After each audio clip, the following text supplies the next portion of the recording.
This event embodies the mission of the Buddhist Recovery Network to make the Buddhist teachings and recovery tools accessible to all who suffer.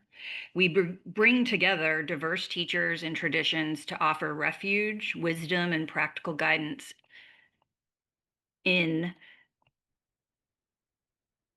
practical guidance and for transforming pain into freedom. Through programs, podcasts, and community gatherings, BRN creates a living network of support for people in recovery.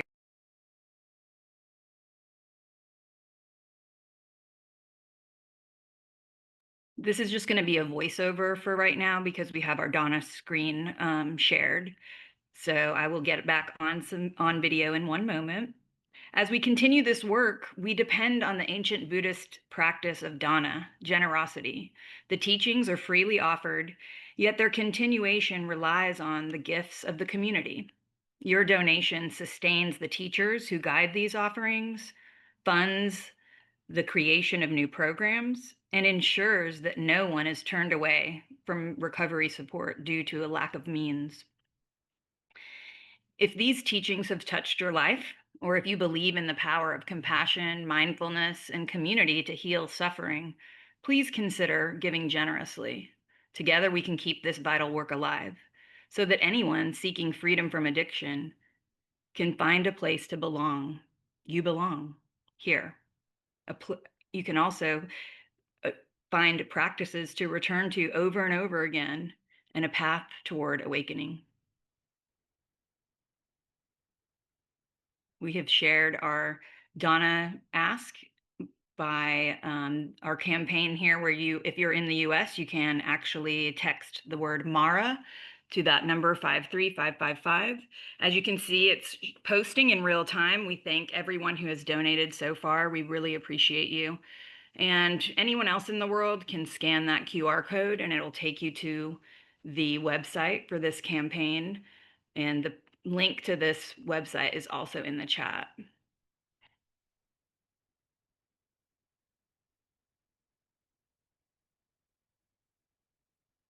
And welcome back, everybody. As you've seen, we've created a specialized Donna campaign, and we appreciate anyone who can give to it. We actually at BRN host monthly Academy talks. We have a podcast and a Facebook page. We also combine many different backgrounds of Buddhist recovery by listing all the meetings that we know of in one place. So if anyone needs to find a meeting, they can go to our website and find that. And we hope to host this summit in person next year. I mentioned earlier that we had this summit in New Jersey last year. And what we do is basically go back and forth between coasts and online and in person. So our next in-person summit will be on the West Coast a year from now. So we hope you'll be able to join us there. And that's what your support does, is keep us going to be able to do the things that we need to do as an organization to offer this support and these resources. Next, I'll be introducing our panel. So we have a panel discussion coming up next. It's moderated by Chris Warner. And our panelists are Gary Sanders, Vimalasara and Susanna. Vimalasara is an advisory board member of Buddhist Recovery Network. Susanna is a board member and vice president. And it's very fitting that I just mentioned the monthly academy that we offer. That's where we bring Buddhist teachers to teach about recovery every month. And Vimalasara actually started that as a program for BRN. And Susanna is the current host of that program. So we'll see her again next month. And Gary Sanders is our next teacher. And we'll tell you more about next month's academy. But I will go ahead and turn it over to Chris. Thanks so much for being here, everybody. Thanks, Beth. And good morning, good afternoon, good evening, wherever you are in the world. You're most welcome here. I'm Chris Warner. I'm delighted to moderate this panel today, The Fire and the Fuel. What is addiction? So I'm going to invite us to just take a moment to allow our bodies and these heart minds to arrive in this space. So if you like, you might take a moment, eyes open or closed as you like, and maybe take a deeper, longer breath in. You could even let your shoulders raise up to your ears. And a longer breath out. You might even sigh. Ah. Just arriving in this moment. Okay. So we have three panelists, and I think I'll just go alphabetically and start at the end of the alphabet. And I'm going to invite Vimalasara to introduce themselves and maybe just give us a little information about your relationship to addiction and the fire and the fuel. And everybody has about 10 minutes to do this, and then we'll go a little further. So Over I'm to you. speaking for 10 minutes, did you say? Up Oh to my 10 God. minutes. I don't know about that.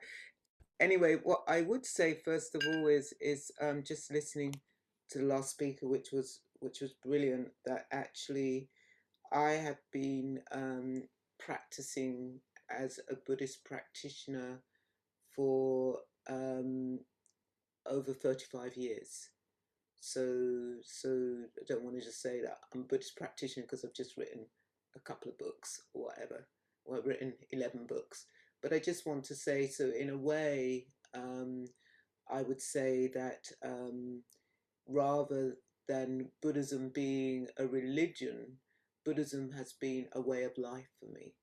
And it really, in fact, I can really remember um, walking into a Buddhist center and just really, hearing everything is in impermanent and actually, and I think doing the meta as well of realizing, oh my God, my life is going to change. I'm not going to be able to love the same way before. I think I was so angry that I couldn't love in the way that I had done, that intoxicating love, that really intoxicating love, because there was something about the teachings which really transformed my life. What I would say is that I got my recovery in the rooms of Buddhism. I would say that actually, so back then, 35 years ago, walking into an AA room was very scary. It was scary on on many counts. It was scary because in the UK, when I was living in the UK, then the rooms were predominantly white, and so I just wasn't reflected back. It was also really scary because you'd go into the rooms and there'd be the donuts and there'd be the cakes and there'd be all the sugar. So I always say that, alcoholics are sugar addicts and just change liquid sugar to solid sugars. And so it was really quite scary for me. And so really the rooms of Buddhism was where I really, yeah, got my recovery. But it wasn't, I wouldn't say it was easy. I would say one of the things, actually, it was interesting just hearing the four vowels, those four vowels. I actually recite those four vowels as well. I find them really helpful. However, what I found really helpful in the early days of my recovery, and I've just started doing that again because it's so interesting when you've been practicing for 35 years, you've not been practicing at all. And Gary would know that because Gary here is a long-term practitioner. Gary and I know each other. Well, I know all of you here, but Gary and I know each other from the Gen X Teachers Gathering. And it's like we're always a beginner. And I remember in those early days of reciting the five precepts, the lay precepts. And in my tradition, we focus on the positive. It's like with deeds and loving kindness, I purify my body. With open-handed generosity, I purify my body, and so forth. But it was like, what about the negative side of those? Because it's like this practice isn't a dualistic practice; it's a non-dual practice. And so I started saying, yeah, let me remember, what am I refraining from? I undertake to abstain from harming life with deeds of loving kindness. I purify my body. I undertake to abstain from taking and not given with open-handed generosity. I purify my body. I undertake to abstain from sexual misconduct with stillness, simplicity, and contentment. I purify my body. I undertake to abstain from false speech with truthful communication. I purify my speech. I undertake to abstain from taking intoxicants with mindfulness clear and radiant. I purify my mind.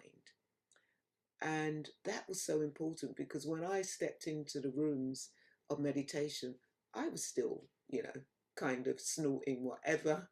I was still doing all those things. And yet, when I started to not just do the positive form, but do the negative form, because they, as couplets, something began to change. In fact, I couldn't experience those highs in the same way again. And it's, kind of 35 years later, I was thinking, wow, how often do I do those refuges and precepts? I do them when I'm leading retreats, and, I do them, when I go to a weekly class, but actually my sitting practice, how often do I do them?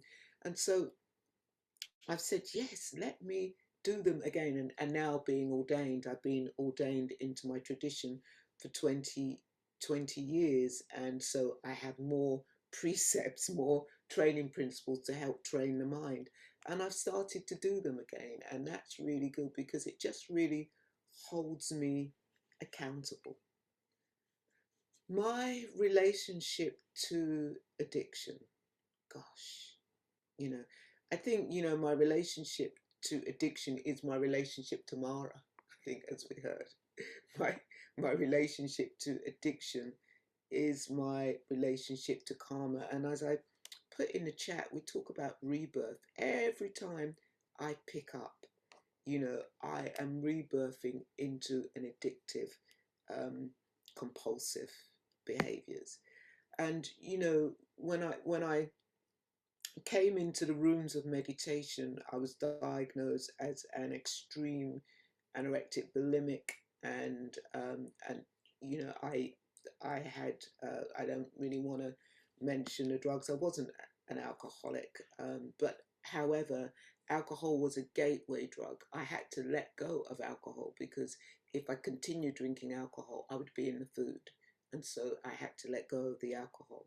And I took other substances to give me respite, and of course I had to stop that. But my hardest was this relationship with food. And if we talk about the fire, that there are times when I'm still in the fire. I'm still in the fire with food. It's I know people say, well, you can't stop eating, you got to have food. Well, we can stop eating the foods which are our alcohols, like, one of my alcohols is sugar. Yeah. So, I'm very aware not to have sugar um in my diet. But however, there are times when I'm in the fire, it's like turning. And I really loved what we heard, that being with suffering doesn't mean that we have to suffer. And I think sometimes when I'm with my suffering, I do suffer because I will turn away from that uncomfortable pain. I will turn away from that dukkha by putting something in my mouth. And so I'm going to suffer. Yeah. It's just as simple as that actually our suffering, really, it's like, yeah, being with suffering is uncomfortable. If we turn away from the suffering, we really do suffer. So in a way, this practice is all about how do we be with the discomfort. And those of us with addictions, we know how to make ourselves feel good. Do you know what I mean? Like, that's what it's all about. We know how to escape, to escape from samsara. Why stay? Why stay with the discomfort? And so, I always want to say that at the end of the day, while it might seem difficult to step onto this path of recovery, that we know how to medicate ourselves with. I think that that's what we're doing. We are medicating, we're self-medicating, but however, the way we've been self-medicating creates that rebirth. We've been self-medicating with something that once upon a time worked. Once upon a time it did work, but how, no longer does the alcohol work, no longer do the drugs work, no longer do the foods work, and we need to try something else. So it's a lifelong commitment. Somebody asked, you know, does the teacher? I won't say his name because I'm a bit dyslexic, so I don't want to bungle the name. But it's like, do you still go to AA meetings? In a way, really, it's that question is, are you still committed to your recovery? And there's no time off. There, there, there, there is no time off. And I'm just becoming aware of time. Tell me when my 10 minutes is up. I just really want to talk because there are some people here on the call harm reduction. And if harm reduction works for you, it works for you. And for some people on this call, abstinence. And if abstinence is working for you, it works for you. And there's some people on this call who are most probably in, you know, in a relapse, who are in a relapse. And I say, if it's working for you, it's working for you. You have to really think about that. Does a relapse work for you? And there's some people who are just continually in this addictive compulsive behavior. Is it working for you? Is it causing misery? I think for me, it's, sometimes people say, well, really, do I have an addiction? Do, do I have a compulsive behavior? And I just say, well, are you happy? Is it causing you misery? If it's causing you misery, then actually maybe something needs to change. And then it's so important to be kind to yourself.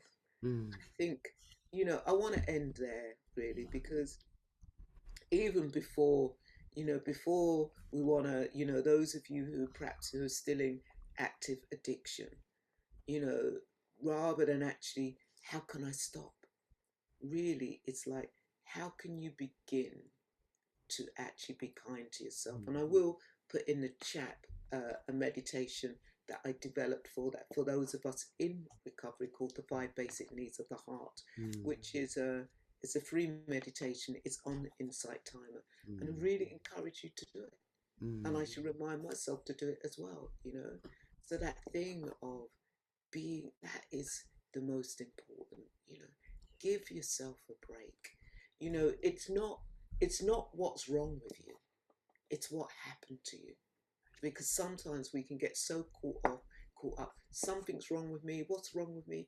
No, what happened to you? Something happened to us that actually we decided to attach to a behavior that has caused havoc in our lives, because that's it is, it's attachment. We're attached to behaviors that cause havoc in our lives, and often it was because we didn't learn healthy attachments when we were children. We didn't learn healthy attachments, and that is so important. And sometimes we have these addictive behaviors because when we were children, we had nobody to speak to. Nobody believed us. And who did we end up speaking to?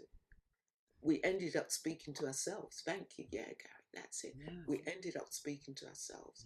And that can create that will, that cyclical rebirth, that cyclical vicious cycle of addictive behaviors and compulsive behaviors. And so I will pause. Mm. And Thank you so much, Vimalasara. I heard so many things around this fire and fuel and, the food, the sugar, love as an intoxicant, and also the power of the recitations, the power of practice, and kindness. Thank you so much. So, alphabetically, Susanna, welcome, and you can introduce yourself, use whatever language is true for you, and yeah, tell us maybe about your relationship to fire and fuel and practices that have served you. Thank you very much. I noticed that I'm quite nervous, and that's okay. I'm in a good company. I'm here with my old friend Vimalasara. We've been knowing each other for 8 years. Met on a retreat where I came out of closet with bulimia. I had a little bit of bulimia. That was the starting point, and we've been working through the 8-step recovery program, and yeah. Thanks for your first share. And Gary, we met, I think that it was the in-person summit in Seattle, like 8 years ago. I think that was that. And you've been to Academy. And Chris, we have met in our therapeutic studies. So we study in the same program. And actually, I think that I'm going to start where Vimalasara ended with the kindness, because especially if you are relapsing, it's important to be kind for yourself, because many times the relapse, it causes so much fear and so much shame. And those are many times the feelings, the forces that actually push you back to the cycle. So that's something that I've learned in my Buddhist recovery, that if there is a relapse, it feels bad, but I would not wound myself with the second arrow. And that way I have a possibility to come back on track more easily. And what I have fallen in love with Buddhist recovery, my Buddhist recovery is about 8 years old. So is the ethical practice that Vimalasara was talking about, and going to the roots of our tendencies. That's also something that I very much valued, and then that I have this certain kind of agency in my life, because I used to be a victim. I was like, things that just happened to me.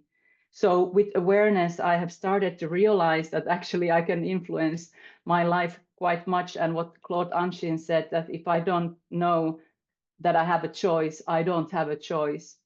And I wrote it down because it's so powerful message for me, even now in recovery. And yeah. I could say a few words about my childhood. So that I come from a trauma background. There is this test, ACE, adverse childhood experiences. I get 7 out of 10, and there's also developmental trauma. So I think that, or my understanding of my life is that addiction has been present in my life ever since my birth. My father was an alcoholic, and the topic that I'm here talking about today is codependency. And I can see those codependency traits in myself ever since when I was a small kid. And for me, I've been sober 22 years. AA was my gateway to recovery, and I'm forever grateful, because I needed to go to meetings every single day, and sometimes many times a day. And I was living in that kind of building where downstairs there was an AA meeting 3 times a day. And of course, it was tricky when I relapsed because I was checking out from the window that if they're on a cigarette break, because I couldn't go to the shop to buy some beer. But yeah, I've been on the path to recovery for 22 years, and I have to say that I was this model student, this grade A plus student in AA. I was doing the program. I was doing everything that people told me. I had a sponsor. I was fixing my life. I wanted to go to gym. I wanted to get a job. I wanted to get a boyfriend. And I was pushing.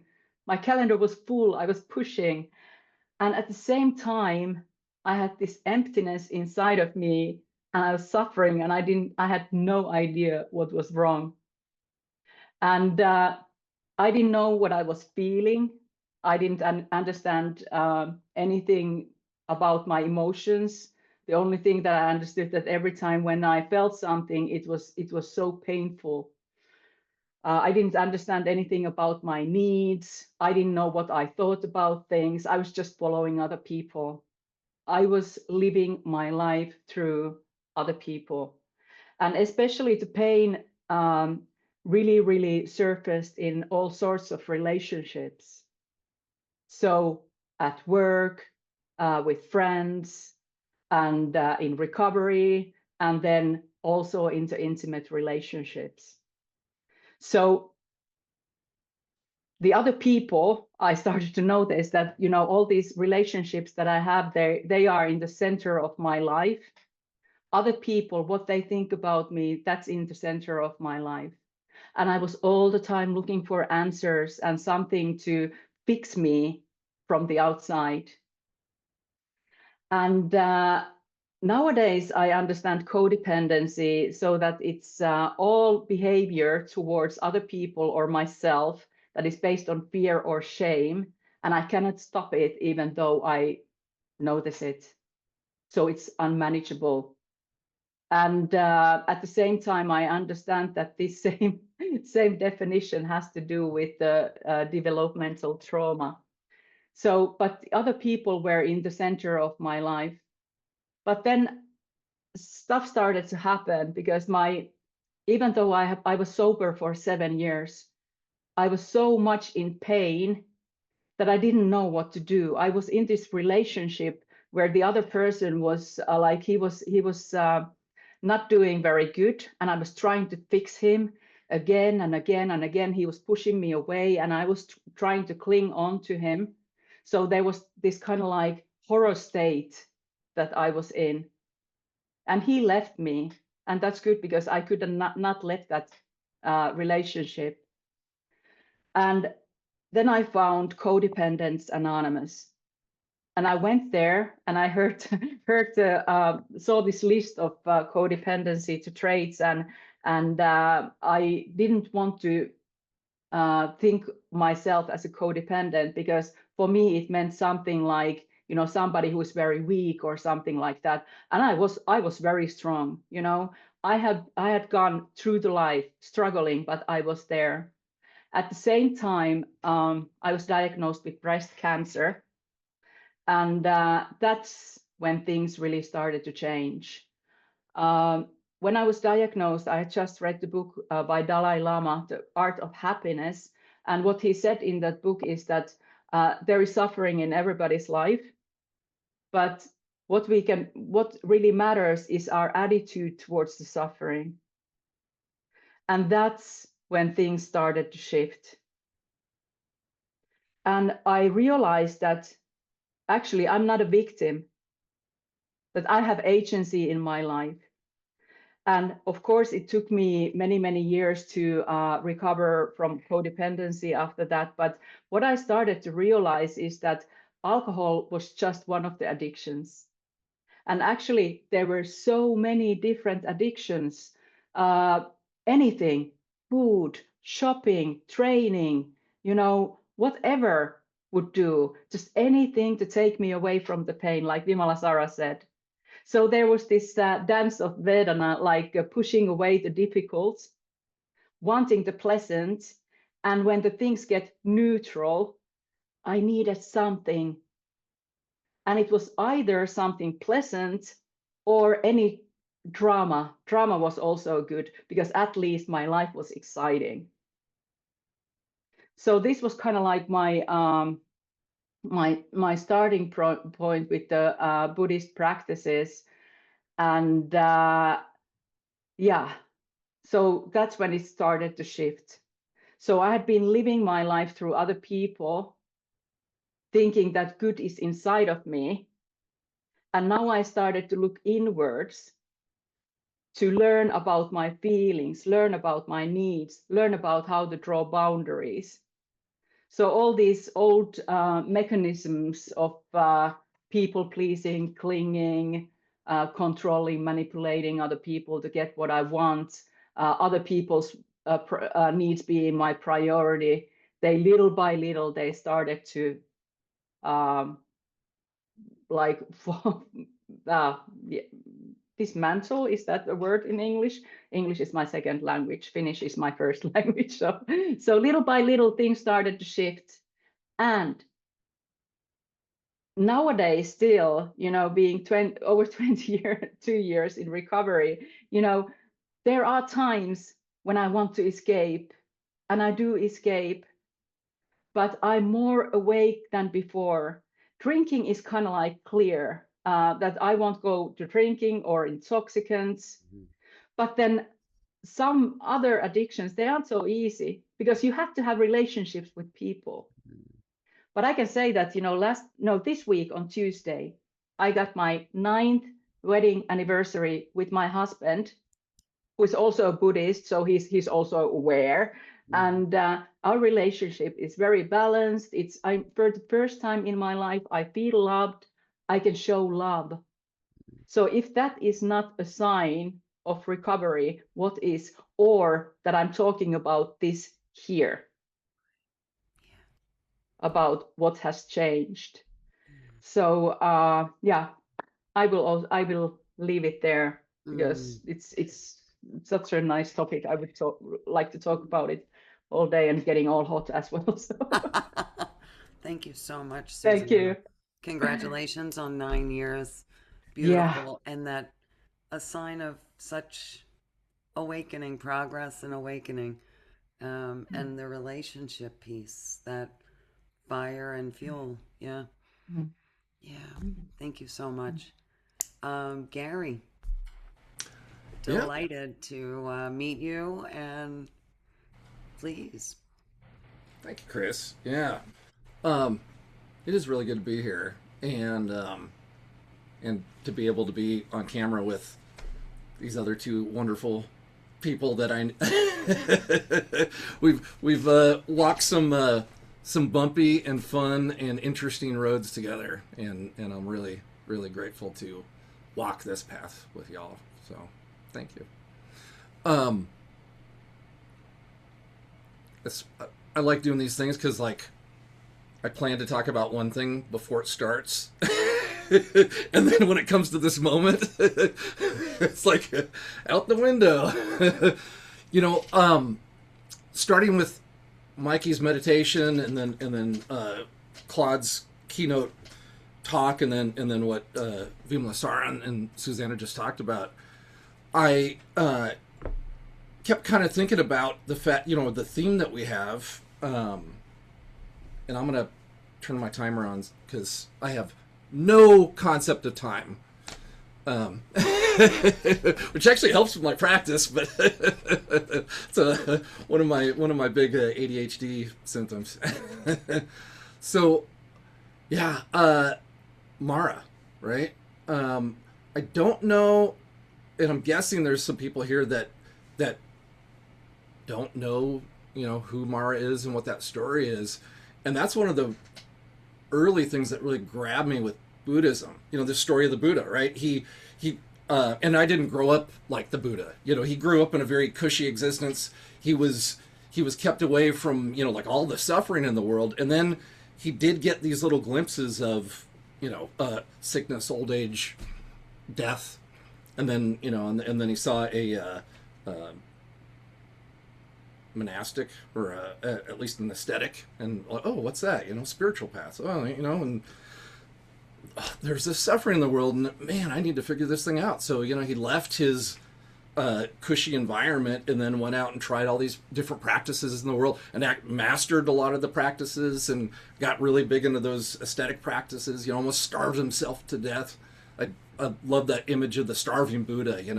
He's just skin and bones, and they said he could touch his spine through his stomach. He was that skinny. He almost died and had to get nursed back to health. And then after that, he was like, okay, I've tried all these other things and nothing has ended my suffering. So, you know what? Here's a tree. I'm going to sit here. And I don't think there's going to be anything outside myself that's going to help with this. Let me turn inward, right?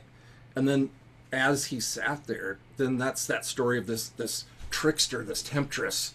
Mara kept visiting the Buddha when the Buddha was sitting there before his freedom, before he his enlightenment before he realized Nibbana. And Mara tried to take him off his path. Mara tried to tempt him with desire. Mara tried to fight him. Tried to fill him full of doubt, etc., etc. And each time the Buddha experienced Mara, he never got up from where he was at. He never fought Mara. He never was like, damn it, Mara, here you come again. It was just a simple response. I see you, Mara. I see you, Mara. And then that last time Mara came, and that was the, just came raging in and like, I'm Mara, I'm the one that needs to be the king of Nibbana, not you. And the Buddha he just simply touched the ground. And he said, oh crap, what's his line? he basically said, "Earth is my witness." As the earth is my witness. Touching the earth Buddha. Yeah, there we go. The earth is my witness. Just that, like, yeah, this is who I am, and this is where I'm at, and I don't need to take you personally. I don't need to fight you. And that was it, And then there was this realization that he's perfectly enlightened as he is right there, without any external anything, without needing to, think it through or fight it through or go anywhere or anything. And, and that was it, right? Just that simple recognition.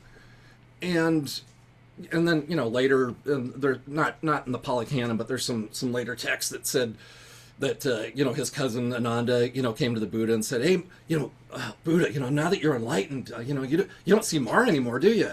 And the Buddha said, to his cousin, no, yeah, Mara still comes around. And Ananda asked him, well, what do you do, when Mara comes to visit? And the Buddha simply said, I invite him to tea. And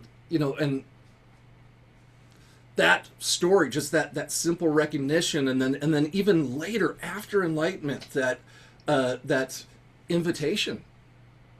You're not my enemy. You're a visitor, and I don't need to take you personally. I don't need to fight this. I don't need to hate you.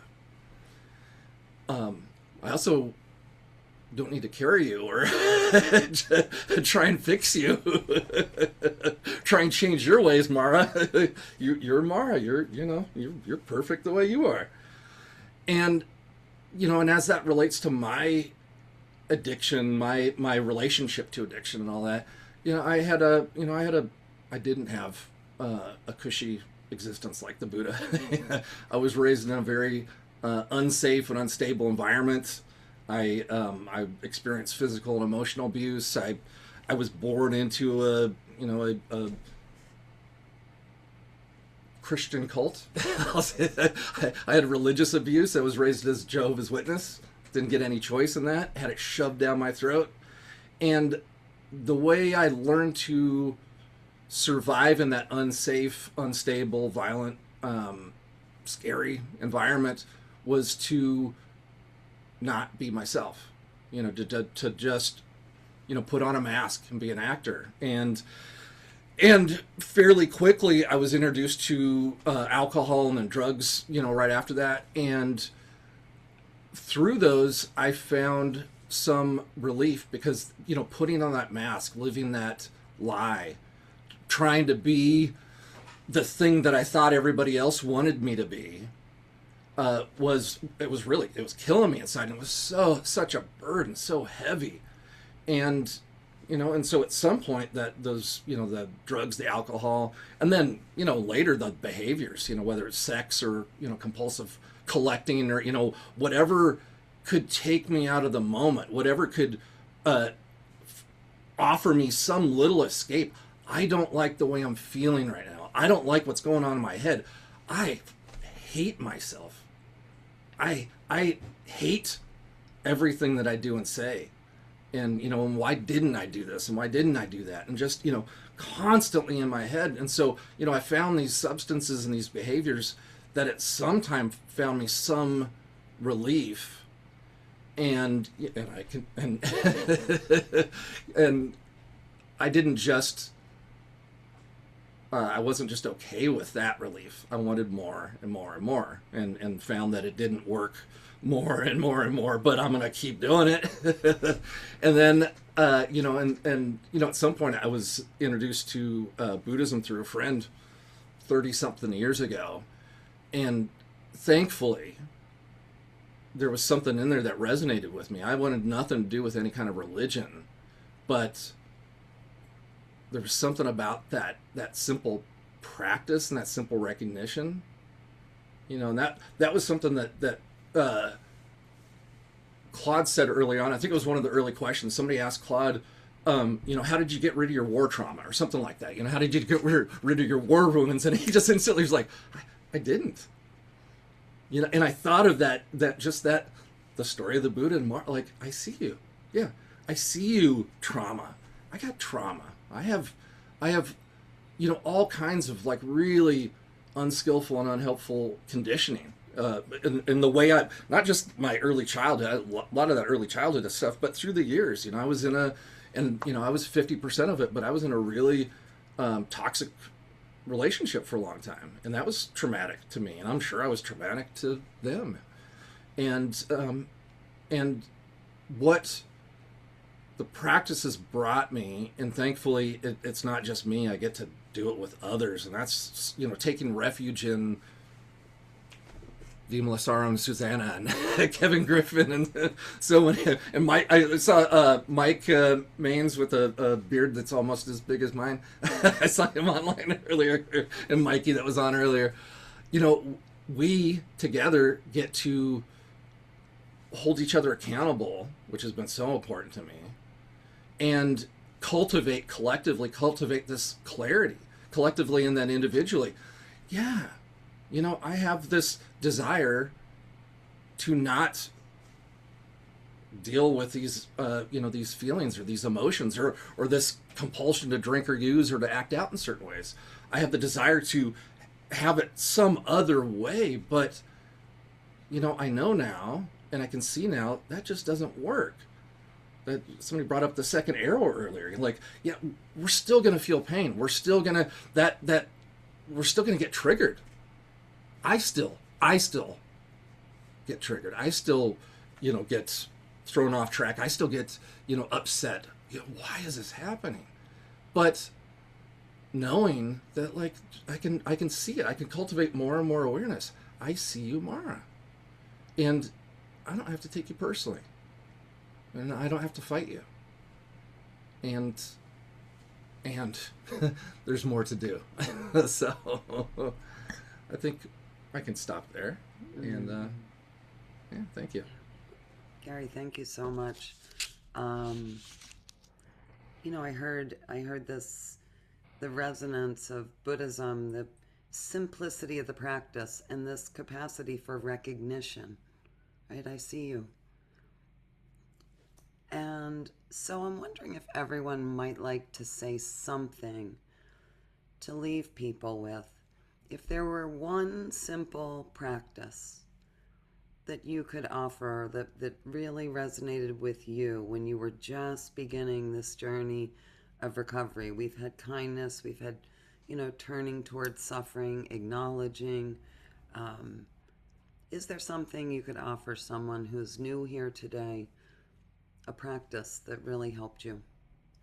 I just wanted to say something, Chris, before answering that question, because in a way we think of the the prince, before became Buddha, was a prince and lived in this real kind of idyllic um, environment.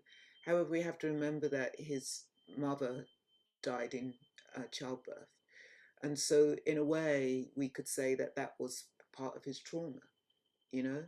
And also as well, we know that when we try to protect people from the ills of the world, this is why you have that existential crisis. So I think there's some kind of, we need suffering to transform. Do you know what I mean?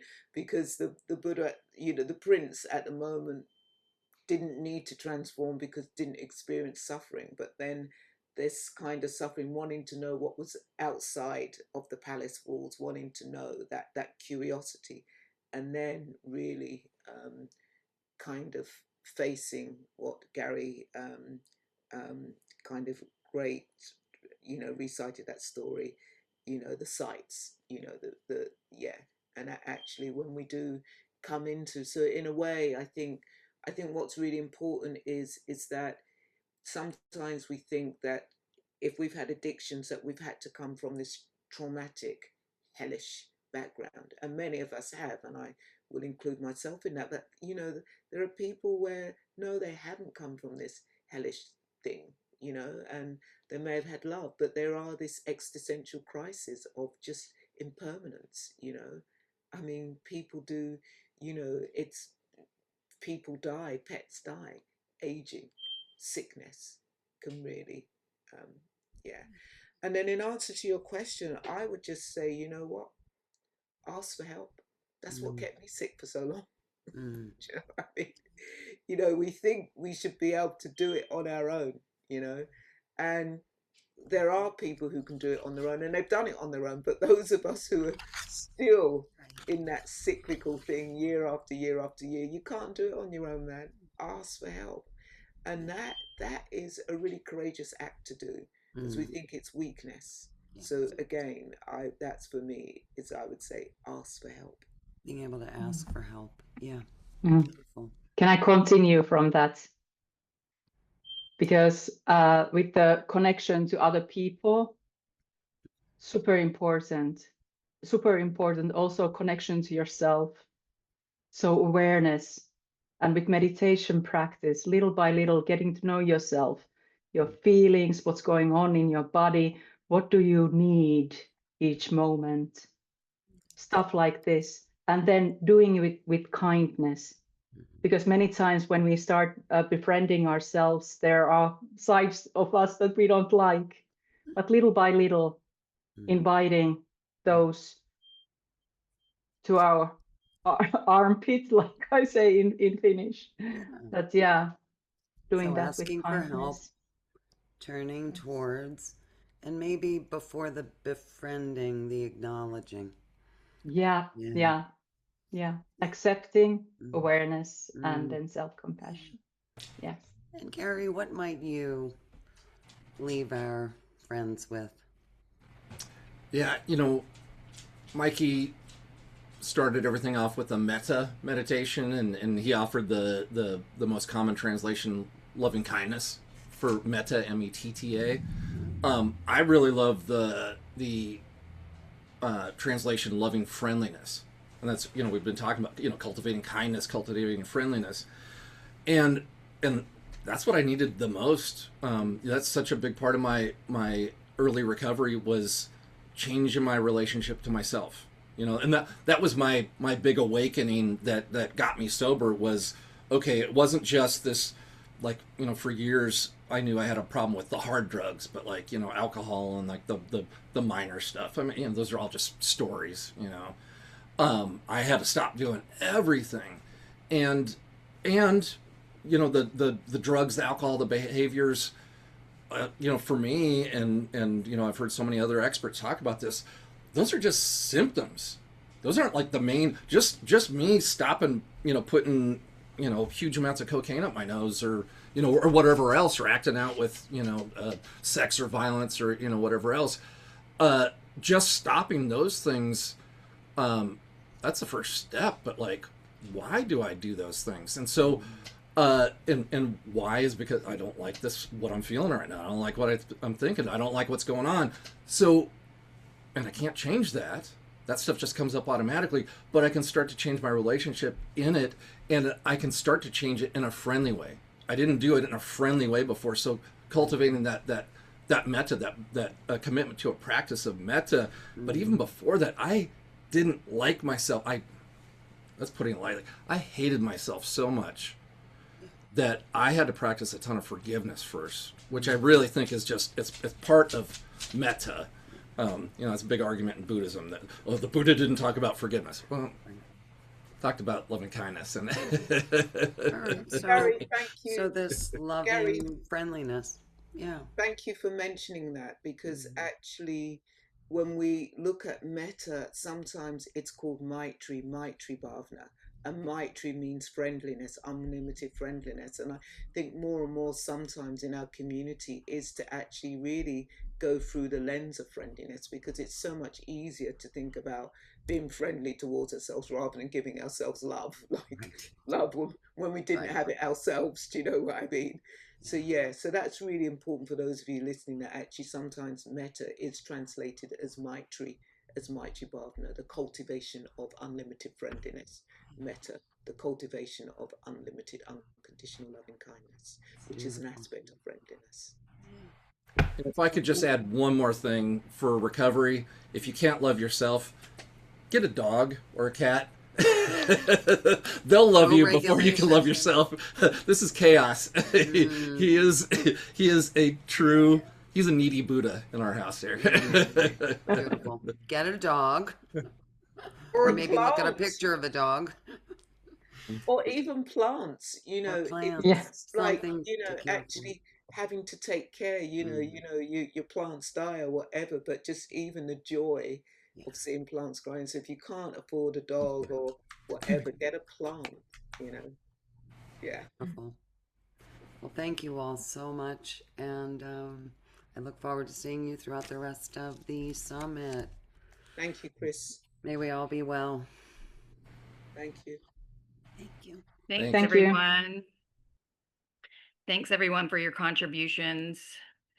Before we get started on going to our topical recovery meetings, I just wanted to remind you about the programming tomorrow. So we will be doing this all over again tomorrow with completely different speakers for the opening meditation. It's Delila Bothwell. She's a board member of the BRN. We also have a keynote with Vimalasara and Kevin Griffin, who are our advisory board members. Kevin Griffin is a co-founder of Buddhist Recovery Network. Vimalasara is the leader for us and doing a lot on both days. So thank you so much. And then our Sundays panel will be What is Recovery with Kitty Martz, Delila Bothwell, Joe Clements, and Thomas Tran. And it'll be moderated by BRN board president Walt Opie, who's also on this call today. So thanks for being here. And they're coming from the background of gambling, substance abuse, sex addiction, alcohol, and codependency. So each one of those panelists also have walked a unique path through suffering and towards freedom. So we hope for, like this one, an honest and uplifting discussion as they share how the Buddhist teachings and 12-step wisdom helped move them through beyond survival and transforming craving, shame, and self-doubt into self-compassion, clarity, and connection. So the next thing that we will be doing today is to move into recovery meetings. And I would encourage you to think about, if you are a member that attends certain recovery groups and you've never attended a different type of Buddhist recovery group, to join a recovery group that is new to you. So that's what we love to do at BRN, is bring people together to show you that the Buddhist teachings can be taught and learned together in group settings in different ways. And so we always want to tell you about different meetings that are available.